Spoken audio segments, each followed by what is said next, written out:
for the book there. We'll go on to our next agenda topic. The last one is how to convert the walk-ins in a post-COVID. Because the mindset is probably going to be a little bit different. A lot of anxiety for a lot of people, both on the people walking the kids in, the parents themselves, the instructor.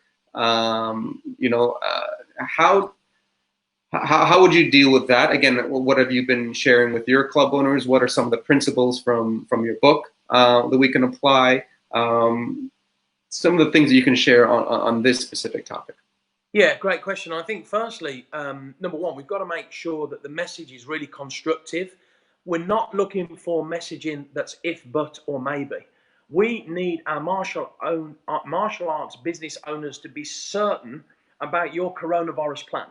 Right. So it's not, hey, mums and dads, we're thinking about maybe this or maybe, no. It's, hey, here's how we're going to deliver martial arts in a safe and fun way within the dojo moving forward. This is the plan. Right. But we have to take hold of this. We have to create certainty. In the book, there's an area about certainty.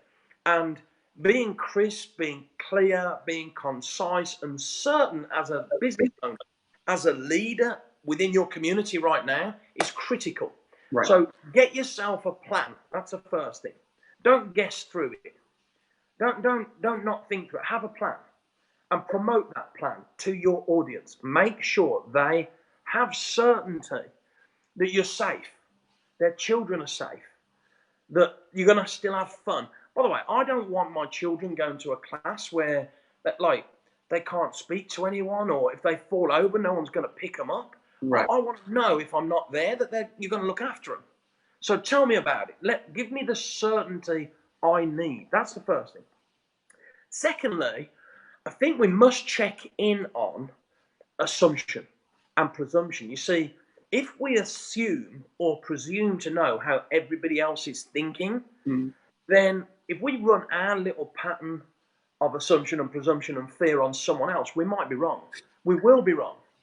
So my advice is plan, promote, and then make sure that you are totally purposeful about the way you think.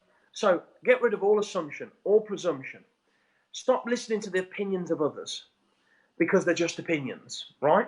Decide for yourself how you're going to deal with each member of your dojo on a one-to-one basis.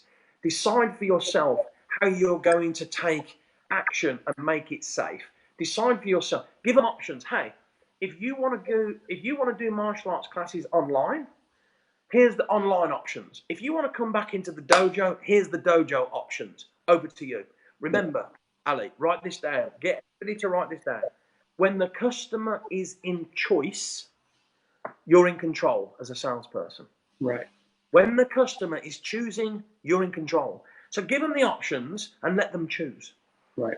Right. And I think the other thing to also really driving home this certainty thing is, whatever plan or program you have, it's good enough because the World Health Organization doesn't know, what to do. The CDC in the States doesn't know all the answers, right? Nobody does, right? There is no perfect, this is exactly what you need to do, and that is the gold standard. No one knows, right? So choose a path that you've done, some sort of research, and then take that plan, take that path, and go confidently with it. Because don't worry, no one has that perfect plan. But whatever you do choose to do, you need to give that confidence to the parents that, again, the children being taken care of. Absolutely. Having a plan is perfect. Mm-hmm. Yeah, exactly. Right. That's your perfection is just having that plan. Perfect. So now, in this, people are walking in, you've given them this confident plan, in terms of, maybe some options that they could do. They can still do it online if you like, and I think all clubs should do a certain portion of online while this transition period is happening, because some people are going to be very comfortable. It's like, okay, let me get in there. Some people are still going to be a little bit reserved. So you should definitely, I think, have both options. But present both options to them and allow them to make a choice. And any other differences in terms of when people are now walking in post-COVID. So give them that certainty, will give them that comfort level. Does anything else sort of change in terms of the way you present your program to folks? Or is everything else the same after that? Yeah, I think it's a great question. And I think, again, I'm a huge believer that the sooner in the prospecting journey, so the moment someone comes towards you, the sooner you can position the money aspect, the money options, the sooner you can position price, whilst you continue to add value through service, through information, through asking questions, through following up, through email. Like, get the money thing in early and let people run their little patterns, their money patterns, which we all do. And they'll run those patterns towards their individual circumstances. Let them do that. That's important. It's important. It's a few dollars a day. That's fine. You work that out for yourself. And while you're running that pattern, let me add some value. And let me ask you some questions. What is it about martial arts classes that interests you the most? Who's it for in the family? Little Johnny. And what is it that you're hoping to get for little Johnny that he's not getting now? Well, he's been bullied at school, or he's got anxiety. Like, then you've got to find out what impact that's having on his life. And then you have to decide, when you've found out the real pain, like how urgent is it to resolve that little Johnny's lost his way, or he's having problems at school? Like, how urgent is it? What do they need from martial arts classes to reverse that? Now it becomes valuable, and I think it's really important that we look to find the real reasons why people want to enroll before they enroll, or before they get to the enrollment. That's called selling, by asking and sharing. And my view, Ali, has always been the same. I do not want a mum or dad in the dojo for the first time to say to me, I would love to sign up, but I need to speak to my partner. Right. I would love to sign up, but I can't afford it. I don't want that to happen in the close, when we've done all the hard work, when we've put on a free event, or when we've done all this stuff to make it COVID safe, and then they're there and they give us a stall. Like, I want to deal with the stalls early. I would rather them have a PDF with how it all works and what all the options are prior to coming to an onboarding session in the dojo. And here's the reason why. If they're going to fall out because of money now, I want them to say, I'm not coming to this because it's too expensive, because then I can start to ask. So other than money, like, imagine you were here and you could afford it. Which one would you go for? Mm-hmm. And why would you go for it? Like, what would it be solving for you? And this is critical. Like, pre-qualification.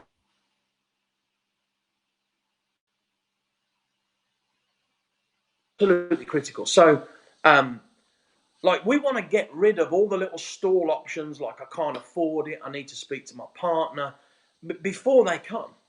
So you might do something as simple like this. You might have, in the UK, we have this kind of system. So somebody will click on a link to say they want to come to a free trial.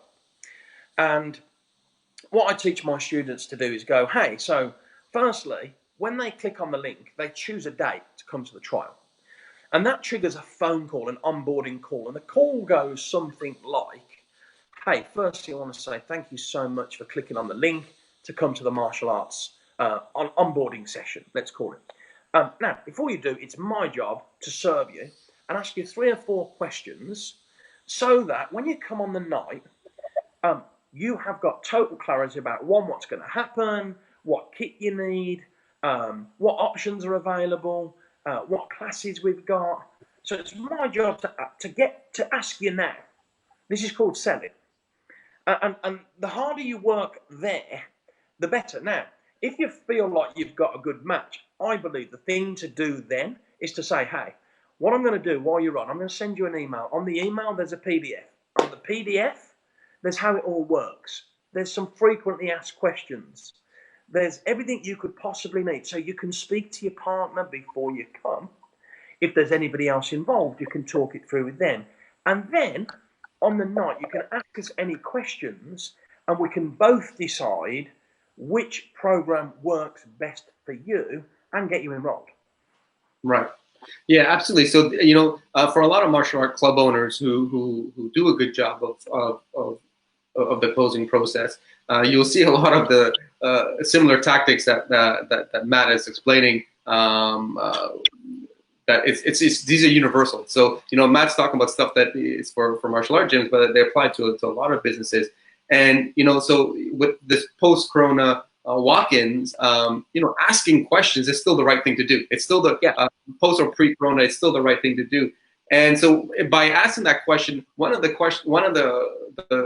fears you might get is like, well, now my kid has a little bit more anxiety, right? Because of everyone's wearing masks and all this kind of story. But we have answers for that as martial art club owners. There are kids who are nervous, who are socially a little bit shy. We use that. We have a solution for that. So now you bring up that solution in this case. So you might get an uptick in kids that parents that think that their kids might be a little bit more anxious. And so by addressing that specific question, you can ease their concerns because martial arts obviously does help with that too. Which is, and let's be honest, I've got to say this out loud. When you look into the palms of your hand as a martial arts business owner, how amazing and how powerful is it that you have an art that you're passionate about, that you can teach to a child or to an adult that can have such a positive impact on their lives. And that's why actually mastering sales and closing, so that those that will have the whole course of their life changed in a positive way through what you can do. It's the most unselfish act, educating yourself, giving you these skills. It's just the best thing you can do in the world because I think I said this to you the other day, Ali. My sport in the UK is called rugby, and I know you've got a national rugby team, the Eagles. I don't think it's as big as your football and stuff, but right. Look, in rugby, and I've worked for England Rugby as a mentor, as a coach and a mentor of people. I mentor some of the younger adults in rugby in the UK now. And there's 5 key values in rugby: teamwork, respect, enjoyment, discipline, and sportsmanship. And at 15 years old, I was on the wrong path.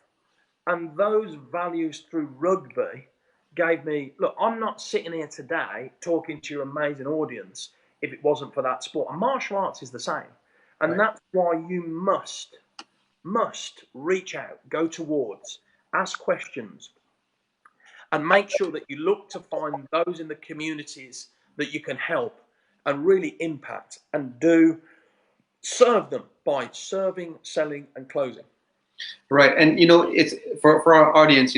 Matt isn't a martial arts school owner, right? So he's actually probably fits more into the parent category. And it's very interesting to hear, and again, an quote unquote outsider speak of these things that we know as martial artists are there. But it's interesting to see that you also get it. Like you see that is the value, and to remind people that.